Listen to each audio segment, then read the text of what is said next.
వాడు తీర్మానం శంసే ఇటు ఏం చేస్తుండయా అంటే ఇటు చిలక బ్రాహ్మణ తిట్టుడు, లేకపోతే ఓకే టీవీ సావ్యం తిట్టుడు, జల్లి శంకర్ తిట్టుడు.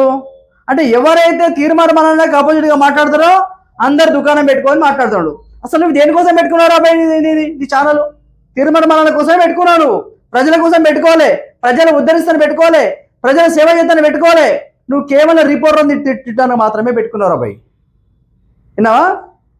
ఏం మాట్లాడుతున్నావు అబ్బాయి నువ్వు? ఇంకా ఇంత ఇందాం అంటే పెద్ద ఎత్తున తీర్మానం ముఖ్యమంత్రి నేను నిజంగా ఈ తెలంగాణ రాష్ట్ర ప్రజలకు ఒక ప్రతిపక్ష మాటలు మాట్లాడాడు.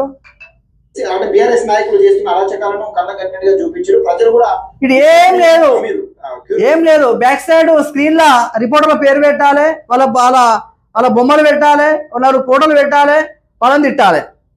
మరి నేను తిట్టమని తీర్మానం చెప్తున్నా. ఎవరు చెప్తారు? దేనికోసం తిడుతున్నారు అన్నట్టు? ఎవరి కోసము? వాడెంత వీడెంత నాకైతే ఒక మన జర్నలిస్ట్ లా ఉండి ప్రజల కోసం ఛానల్ పెట్టుకొని యూట్యూబ్ ఛానల్ పెట్టగానే పెద్దోడు అయిపోతాడా? వాడిని తిట్టంగానే వీడి పెద్దోడు అయిపోతాడా? ఈ రుచివాడు మాట్లాడుతాడు అర్థం కాదు.